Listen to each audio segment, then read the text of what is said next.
आज के वीडियो में बच्चों मैं आपको चैप्टर नंबर 1 स्वयं को प्रवृत्त करना निर्देशांकों का उपयोग, इसकी जो अंतिम प्रश्नावली है उसकी क्वेश्चन आंसर कराने जा रहा हूँ। तो देखिए, अंतिम प्रश्नावली के मैंने क्वेश्चन नंबर 1 से लेके आपको क्वेश्चन नंबर 8 तक करा दिए थे, ठीक है, क्योंकि टोटल 16 क्वेश्चन थे। तो एक साथ कराने में काफ़ी लॉन्ग वीडियो हो जाती है और आपको एक साथ समझ में नहीं आते, ठीक है। तो 2 पार्ट में मैं आपको ये एक्सरसाइज को करा रहा हूँ। तो फर्स्ट पार्ट में मैंने आपको 8 तक करा दी है। अगर आपने वो वीडियो नहीं देखी है तो उसे आप मेरे चैनल के क्लास 9 की प्लेलिस्ट में जाके मैथ की उसमें देख लीजिएगा। तो आज हम बच्चों क्वेश्चन नंबर 9 करते हैं। आपको नीचे एक टेबल दे रखी है, ठीक है।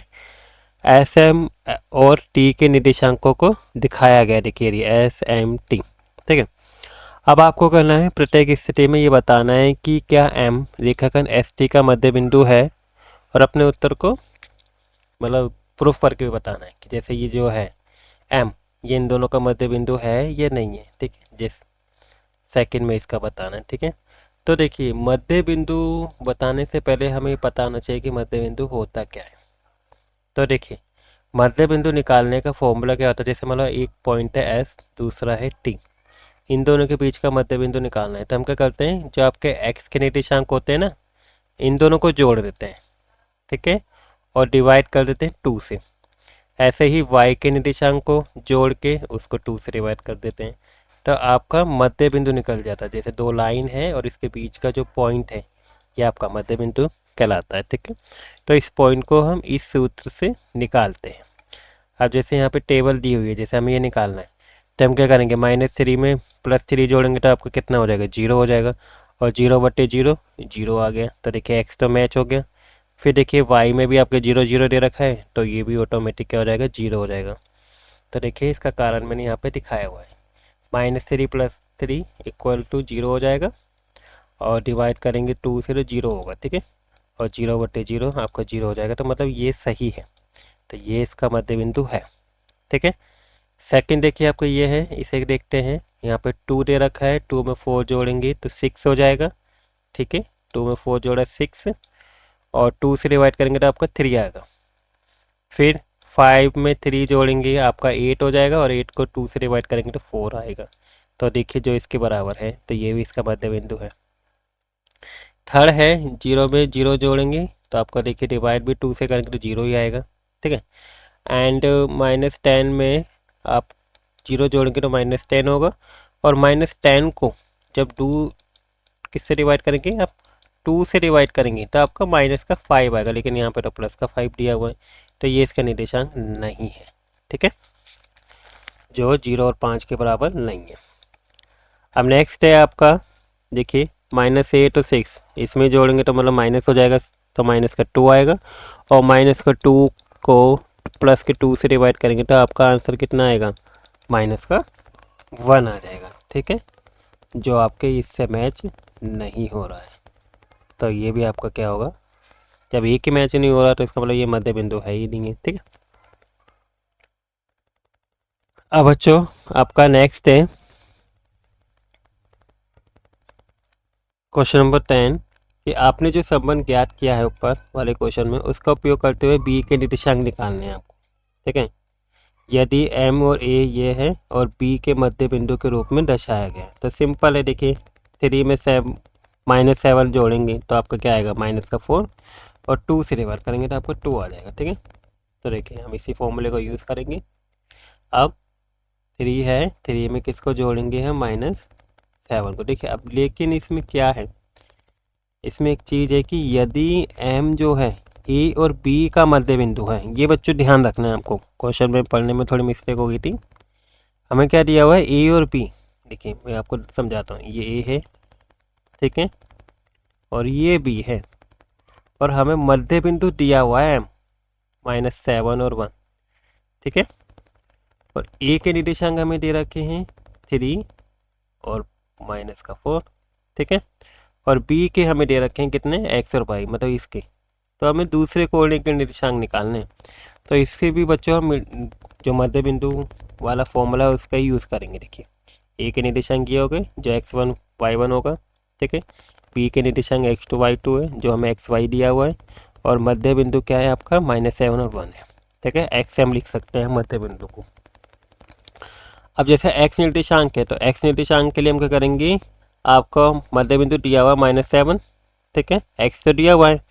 अब x1 3 है, ठीक है, x2 x है और डिवाइड में 2, फिर हम इसकी क्रॉस मल्टीप्लाई करेंगे ना, 2 की 7 से करेंगे माइनस का 14, 3 डल जाएगा तो माइनस हो जाएगा, यानी कि 14 और 3 17 आ जाएगा x की वैल्यू।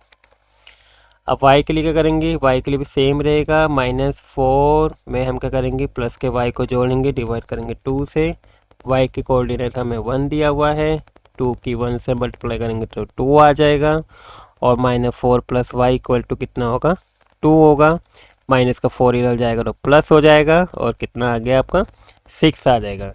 तो जो b के निर्देशांक होंगे वो कितने क्या होंगे आपके -17,6 होंगे।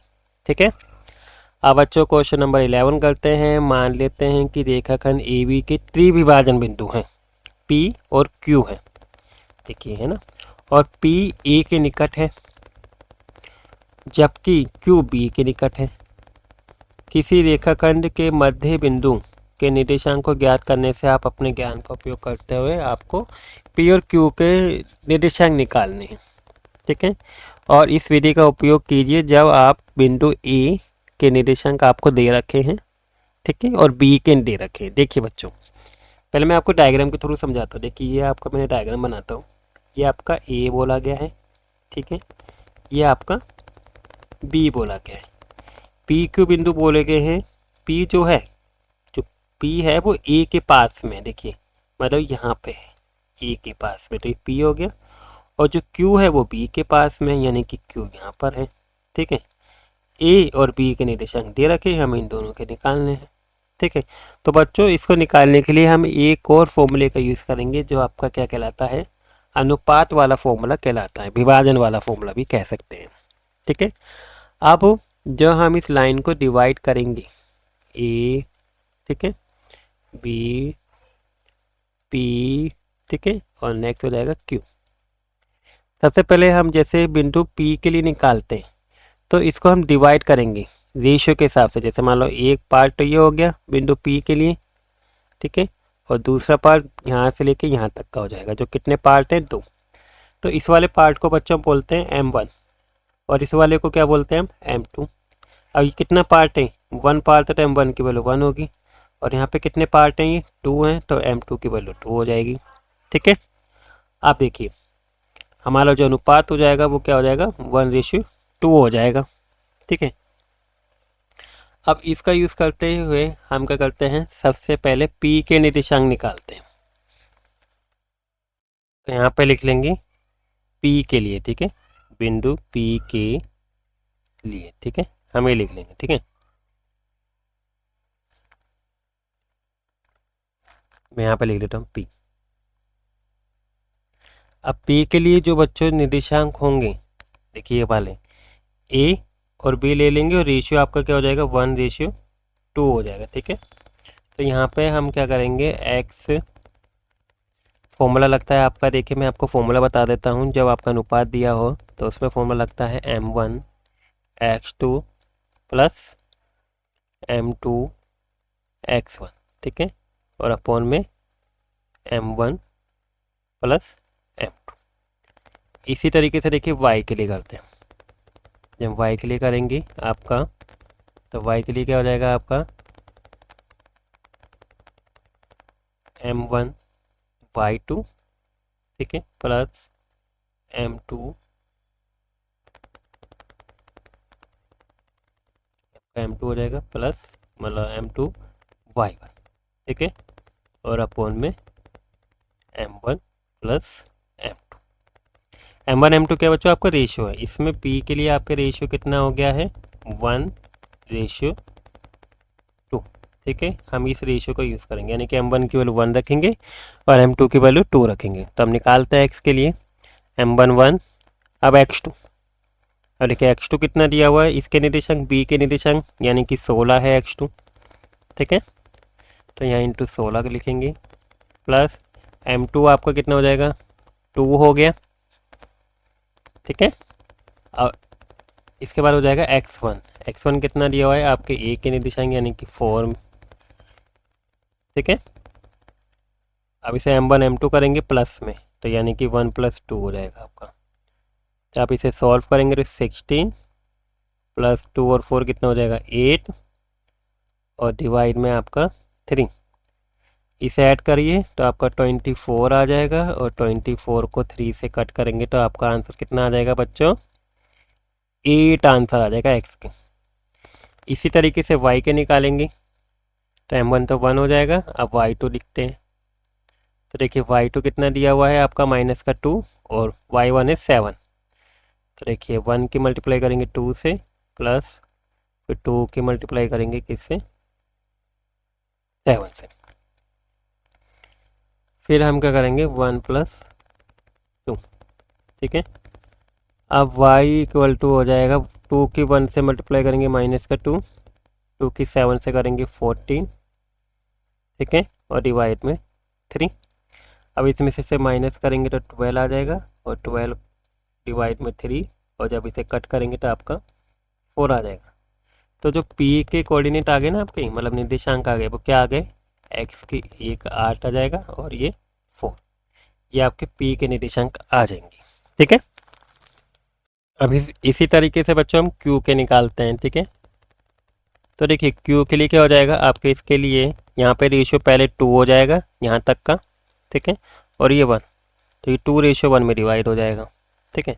तब यहाँ पे m1 की वैल्यू 2 रखेंगे और m2 की वैल्यू क्या रखेंगे 1 रखेंगे।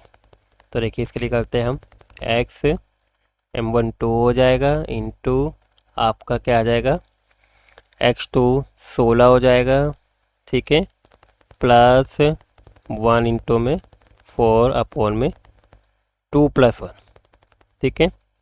तो 16 की 2 से मल्टीप्लाई करेंगे तो आपका कितना आ जाएगा 32, 32 में 4 जोड़ देंगे, ठीक है, 32 + 4 अपॉन में 3, तो आपका कितना आ जाएगा ये 36 3, ठीक है।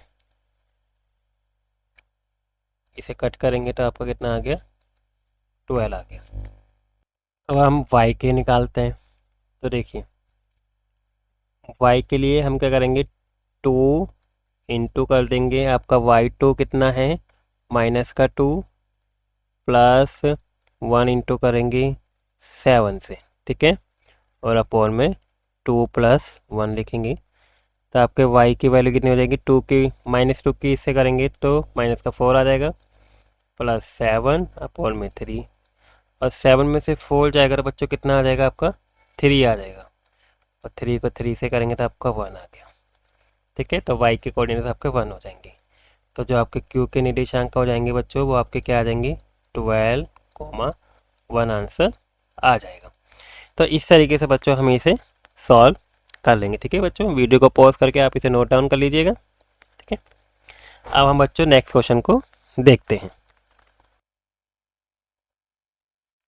तो देखिए आपका नेक्स्ट क्वेश्चन है क्वेश्चन नंबर 12।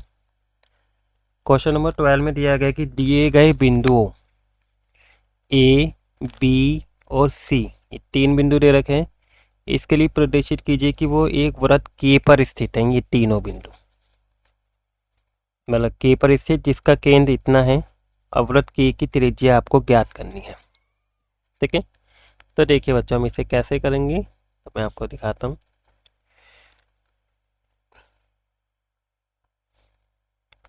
वृत्त पर स्थित होने के लिए जो मूल बिंदु दे रखा है आपको 0 दे रखा है, जो तीनों बिंदु की जो दूरी होगी वो सेम होगी, ठीक है। देखिए वृत्त है, अब इन्होंने क्या बोला गया मूल बिंदु यानी कि 0 0 है ये वाला, तो इसके बीच की जो दूरियां होंगी वो क्या होंगी सेम होंगी इन तीनों पॉइंट की। और जब दूरी सेम होगी तो मतलब वो आपकी क्या होगी त्रिज्या होगी। अब तीनों पॉइंट दे रखे हैं, जैसे यहाँ पे ए है, ठीक है, ये आपका बी है, ये आपका सी है और ये ओ है। ए के कोऑर्डिनेट्स आपको मतलब निर्देशांक 1, -8 दिया है, बी के ए दिए, सी के ए दिए। तो सबसे पहले हम ओ ए निकाल लेंगे, ओ बी निकाल लेंगे और ओ सी निकाल लेंगे दूरी सूत्र से। अगर तीनों बराबर आ गया तो मतलब वो आपकी क्या होगी त्रिज्या होगी, और ये जो आपके वृत्त पर स्थित होंगे। तो देखिए दूरी सूत्र जो आपको ये वाला लगा लेंगे x2 - x1 + y2 - y1 का। सबसे पहले ओ ए निकालते हैं। तो देखिए 0 में से 1 को माइनस करेंगे, देखिए 1 माइनस 0 का स्क्वायर, फिर यहाँ पे 8 दिया है तो यानी कि -8 माइनस 0, 1 का 1 हो जाएगा, 8 का 8 कितना आ जाएगा 64। ठीक है, इसको ऐड करेंगे तो 65 आ गया। इसी तरीके से वो भी निकालेंगे। अब देखिए बी वाला ये दिया हुआ है, ठीक है, ये बी का है। तो -4 में से 0 माइनस करेंगे तो माइनस का 4 आ जाएगा और इसका वर्ग 16 होता है। फिर 7 में से 0 को माइनस करेंगे तो 7 का वर्ग 49 होता है। ठीक है, और इसको ऐड करा, ये भी 65 आ रहा है। अब ओ से निकालेंगे, सी देखिए आपका ये दिए हुए, यानी कि 7 में से 0 को माइनस करेंगे और 4 में से 0 को माइनस करेंगे। तो 7 में से 0 माइनस करेंगे 7 होगा और 7 का वर्ग 49, 4 में से 0 माइनस करेंगे 4 और इसका वर्ग 16, इन दोनों को जोड़ेंगे ये भी 65 आ गया। यानी कि तीनों की दूरी आपकी सेम आ रही है। तो तीनों बिंदु क्या है, एक ही वृत्त के की पर स्थित होगा और इसलिए जो इनकी त्रिज्या होगी वो कितनी होगी, 65 इकाई होगी रूट में। ठीक है, अगर रूट की वैल्यू कितनी होती है, 8.06 के बराबर होती है। ठीक है, अब हम बच्चों सेकंड क्वेश्चन देखते हैं। इसका दिए गए बिंदु आपका डी और ई है, इसके लिए जांच कीजिए क्या ये वृत्त के के पर स्थित हैं और वृत्त पर स्थित हैं, ये वृत्त के बाहर स्थित हैं, ये आपको बताना है। तो देखिए इसके लिए हम क्या करेंगे, आपके इसमें भी हमें दूरी निकालनी पड़ेगी। ठीक है, जो डी बिंदु दिया है इसको मूल बिंदु से दूरी निकालेंगे। तो देखिए -5 0, तो 5 का वर्ग 25, 6 का 36 हो गया, यानी कि 61 हो गया। ठीक है, जो कि आपका 65 से कम है, इसलिए क्या होगा, ये वृत्त के अंदर स्थित होगा अगर कम आती है तो। अब देखिए ई बिंदु देखते हैं, जो इसमें भी दूरी निकालेंगे। तो देखिए 0 में से 0 गया तो 0 ही आएगा, 9 में से 0 गया तो 9 का बराबर 81 आ गया और 81 क्या है, 61 से क्या है, मतलब 65 से आपका ज़्यादा है। ठीक है, तो ये कहाँ पर स्थित होगा, वृत्त के बाहर स्थित होगा। ठीक है, तो हम इस तरीके से इसकी स्थिति बता सकते हैं। नेक्स्ट है क्वेश्चन नंबर 13। त्रिभुज दे रखा है ABC के भुजा के मध्य बिंदु DEF है और DEF के निर्देशांक आपके ये दिए हुए हैं। ठीक है, तो आपको क्या करना है, जो त्रिभुज है ना उसके निर्देशांक ज्ञात करना है। ठीक है, तो देखिए मैं आपको बताता हूँ। जैसे मान लिया आपका एक त्रिभुज है, ठीक है, मैं आपको एक त्रिभुज बना के दिखाता हूँ। अब इसके बीच में यहाँ पे एक पॉइंट है, यहाँ पे एक पॉइंट है, यहाँ पे एक पॉइंट है, जिसका नाम क्या है आपका D E और F। ठीक है, और ये आपका क्या होगा A, ठीक है, B और C। तो देखिए इसके जो मध्य बिंदु उसके निर्देशांक दे रखे हैं, हम इनके निर्देशांक निकालने हैं। तो देखिए इसे कैसे निकालेंगे हम, इस मान लेंगे जो ए के जो बाहर दे रखे हैं उनके निर्देशांक आपका है ए के x1, बी के x2/2, सी के x3/3। अब डी के निर्देशांक हमें ये दे रखा है, डी क्या है आपका, इन दोनों का मध्य बिंदु है बी सी का। ठीक है, बी और सी का माना है। ठीक है, जैसे मान लिया जो डी है ये आपका क्या है, मतलब इन्होंने यह ऐसे दे दिया, ये यहाँ पे डी दे दिया। ठीक है,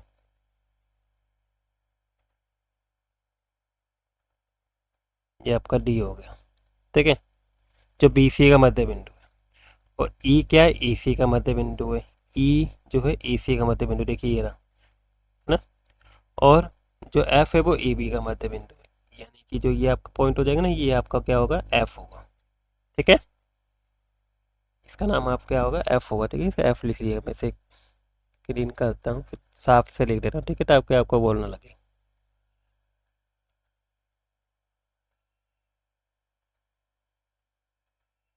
तो देखिए ये आपका हो जाएगा एफ और ये हो जाएगा आपका डी। ठीक है, अब आपको समझ में आ गया होगा। तो इसके अकॉर्डिंग हमने ये ले लिया। अब हम क्या करते हैं, निर्देशांक निकालते हैं। सबसे पहले हम निकालते हैं x2 x3।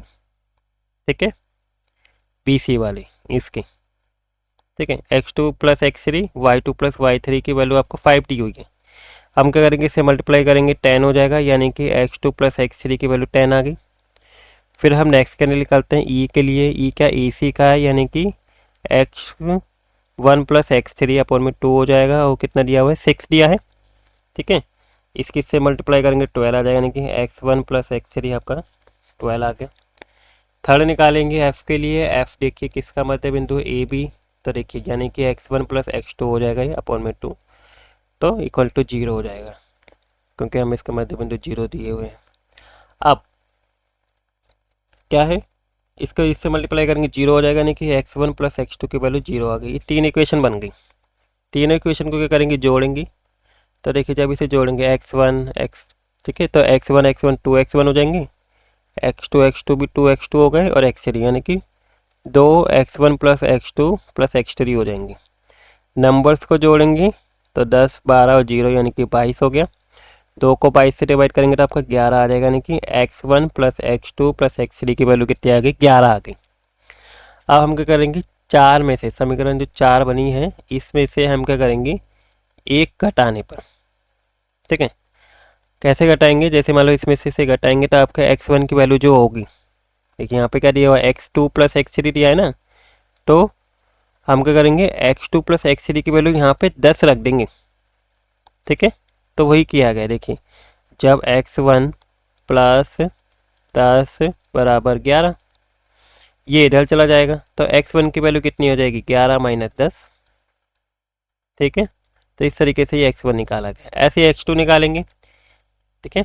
x2 में क्या करेंगे, चार में से 2 घटाएंगे, जो आपकी इक्वेशन है x2 ये रही। x1 प्लस x3 की वैल्यू दे रखी है आपकी बार कितनी, 12, तो ये उधर जाएगा तो आपके -1 आ जाएगा। फिर हम क्या है, x1 प्लस x2 की वैल्यू आपकी कितनी दे रखी है, 0, तो x3 आपका 11 ही आ जाएगा, ठीक है। तो आपका ये 11 आ जाएगा। इसी तरीके से देखिए y के निर्देशांक के लिए करेंगे, सेम प्रोसेस होगा। जैसे सबसे पहला बिंदु आपका d है, तो यहाँ पे हो जाएगा y2 प्लस y3 अपॉन में 2 इक्वल टू 1 रख देंगे, ठीक है।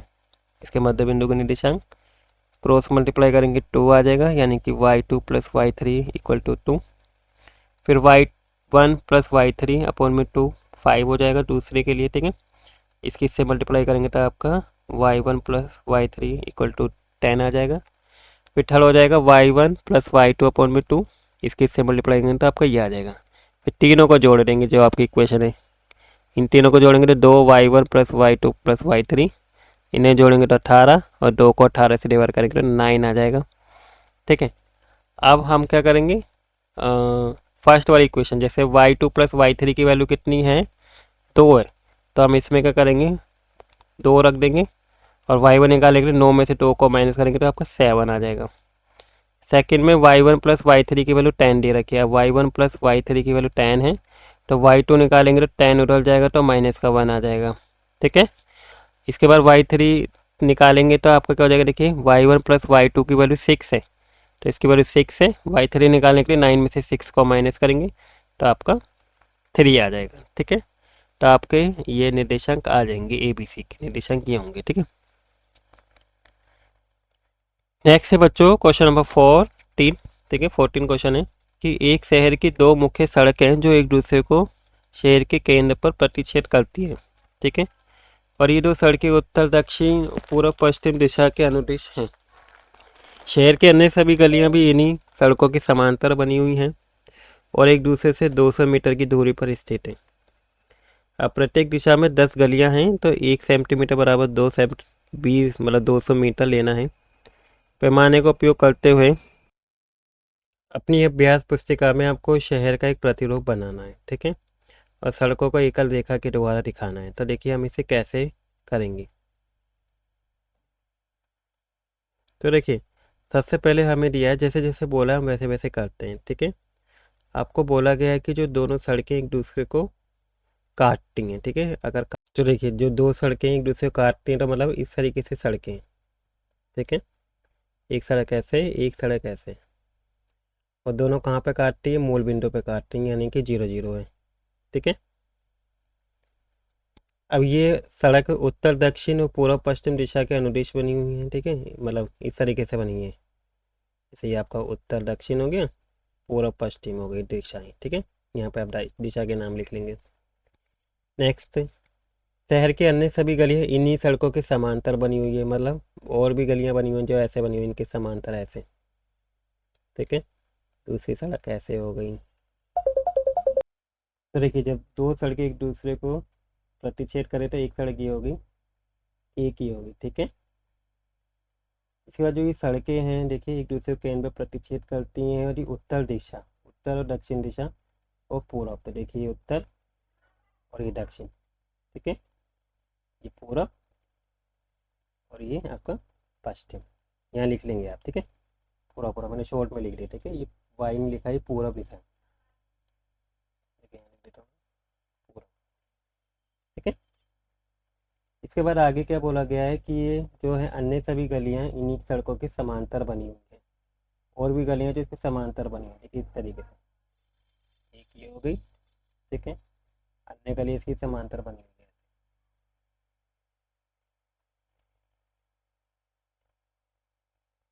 ठीक है, ऐसे ले लेंगे मैंने।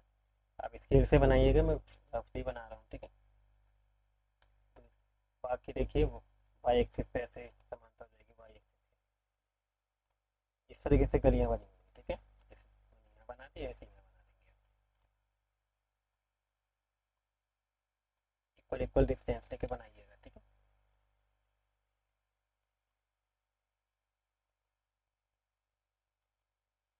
और एक दूसरे से 200 मीटर की दूरी पर स्थित है। तो मतलब आपको क्या करना है, यहाँ से जैसे मान लो मेरा ये एक्सिस है ना वाई, तो ये जो डिस्टेंस लेना है ना, ये इसका और इसका एक एक सेंटीमीटर का डिस्टेंस पे आपको बनाना है, ठीक है।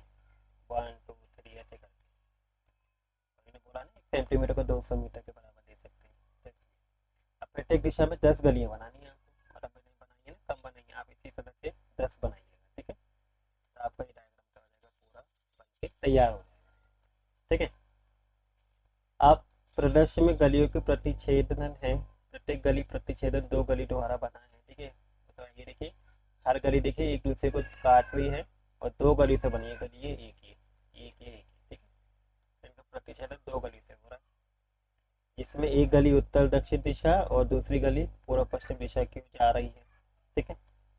तो ये देखिए दोनों गली जा रही हैं दोनों दिशा में।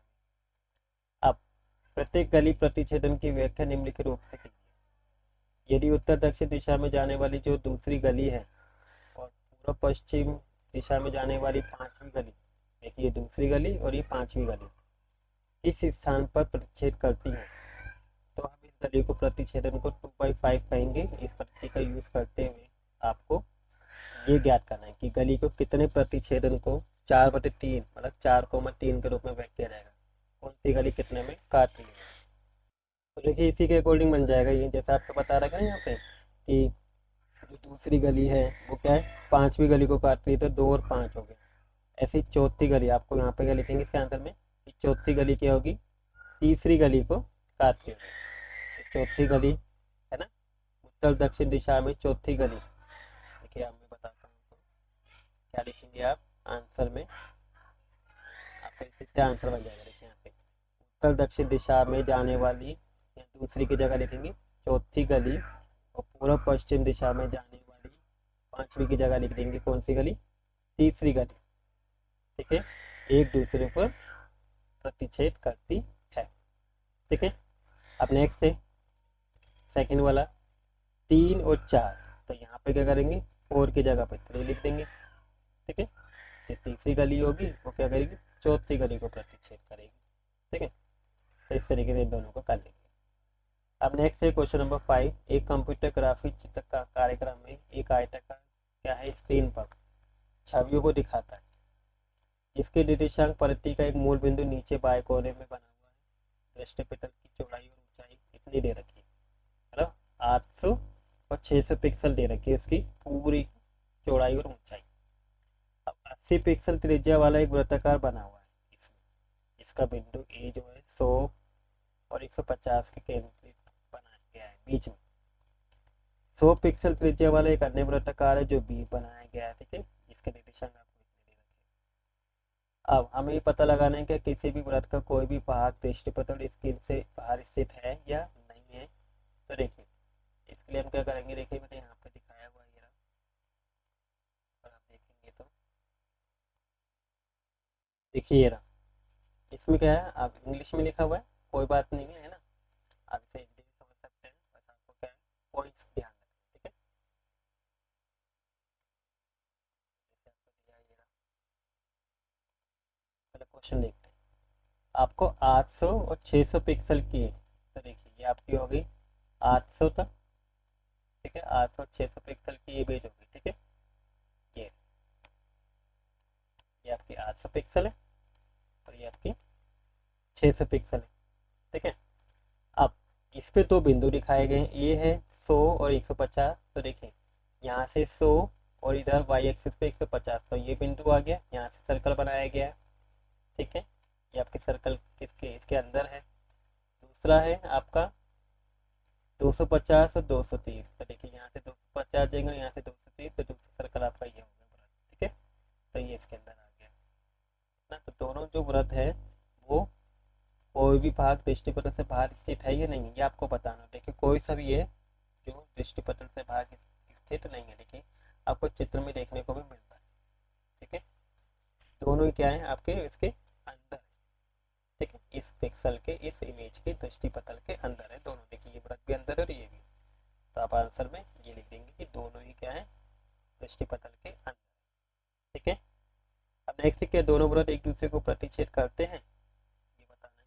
तो देखिए दोनों वृत्त क्या है यहाँ पे अगर बनाएंगे तो देखिए बिल्कुल भी एक दूसरे को टच नहीं कर रहे, तो यहाँ लिखेंगे कि दोनों वृत्त एक दूसरे को प्रतिच्छेद नहीं करते। ठीक है, आप इसको इमेज के थ्रू बना के बता सकते हैं। ठीक है, नेक्स्ट है सेक्शन क्वेश्चन। कार के तल पर आपके ए बी सी दे रखे और डी दिया हुआ है।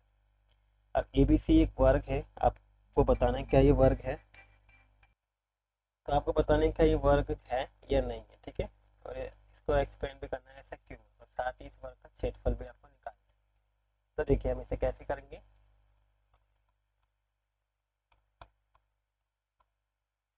आपके बिंदु दे रखे हैं ए बी सी डी, चार आपके निर्देशांक दिए हुए हैं।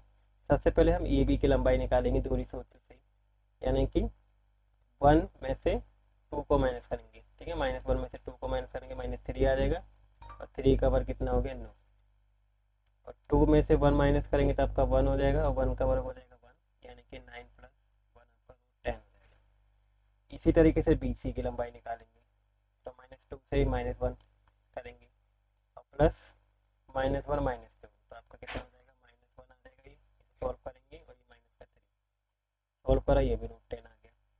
फिर सी डी निकालेंगे इसी तरीके से। ठीक है, 1 माइनस माइनस का 2 का वर्ग प्लस 2 माइनस माइनस का 1 का वर्ग, जैसे सॉल्व करेंगे 3 का वर्ग और -1। ठीक है, ये डिस्टेंस दूरी निकालेंगे तो आपका ये भी √10 आ जाएगा। ठीक है, फिर डी ए निकालेंगे, डी ए यानी कि 2 - a और 1 माइनस -2, तो ये आपको प्लस हो जाएगा 3 का 1 का वर्ग 1, 3 का 9, दोनों को जोड़ा तो √10 आ गया। ठीक है, तो देखिए वर्ग क्या होता है जिसकी चारों भुजाएं बराबर होती है। अब इसमें चारों भुजाएं की जो लंबाई है वो तो बराबर आ रही है। ठीक है, अब हम क्या करेंगे, इनके विकर्ण निकालेंगे। ठीक है, विकर्ण हम इसे बोलते हैं। ठीक है, तो विकर्ण में देखिए सबसे पहले ए सी के बीच की दूरी निकालेंगे -2। देखिए इन दोनों के निर्देशांक लेंगे ए और सी। ठीक है, इसमें से इसके निर्देशांक को माइनस करेंगे, तो यानी -2 में से -2 माइनस करेंगे तो आपका कितना आ जाएगा, -4 का वर्ग आ जाएगा। ठीक है, -1 और -1 जोड़ेंगे तो आपका -2 का वर्ग आ जाएगा, 4 का वर्ग 16, 2 का 4, तो इन दोनों को प्लस करेंगे तो आपका 20 आ गया। इसी तरीके से बी डी के निकालेंगे, 1 में से -1 करेंगे। ठीक, देखिए बी के निर्देशांक ये रहे -1 और डी के 1 में से इसको माइनस करेंगे तो प्लस हो जाएगा दोनों, यानी कि 2 आ जाएगा, और ये दोनों प्लस हो जाएगा 4 हो जाएगा, 2 का वर्ग 4, 4 का 16, दोनों को प्लस कर तो 20 आ गया। अब यहाँ पे आपके विकर्ण भी बराबर आ रहे हैं और इसकी भुजाएं भी बराबर आ रही हैं, तो इसलिए क्या होगा, ये एक वर्ग होगा। ठीक है, अब इसकी व्याख्या करनी है, तो देखिए व्याख्या ये होगा कि चारों भुजा की लंबाई सेम है 10 इकाई रूट में, और दोनों विकर्ण। तो देखिए चारों भुजाएं आपकी बराबर हैं। ठीक है, तो आपका कितना आ रही है, √10 इकाई आ रही है। दो भुजाएं भी बराबर आ रही हैं, जो कितनी है, √20 इकाई आई थी। देखिए ठीक है, तो जब किसी चतुर्भुज की चारों भुजाएं बराबर हैं और दोनों विकर्ण बराबर हों तो वो चतुर्भुज क्या होता है, आपका वर्ग कहलाता है। ठीक है, अब हम इसका क्षेत्रफल निकालेंगे, तो वर्ग का क्षेत्रफल का फॉर्मूला आपको पता ही है, भुजा का स्क्वायर होता है। तो √10 का स्क्वायर करेंगे तो आपका 10 वर्ग इकाई इसका क्षेत्रफल आ जाएगा। ठीक है, तो इस तरीके से बच्चों हम इसे सॉल्व कर लेंगे। तो इसी के साथ देखिए आपके ये जो अंतिम प्रश्नावली है इसके सभी क्वेश्चन मैंने आपको करा दिए हैं। आई होप बच्चों आपको सभी क्वेश्चन अच्छे से समझ में आ गए होंगे और वीडियो भी अच्छी लगी होगी। वीडियो अच्छी लगी तो वीडियो को लाइक कर दीजिएगा, चैनल पे नए हो तो चैनल को सब्सक्राइब कर दीजिएगा। Thank you for watching video.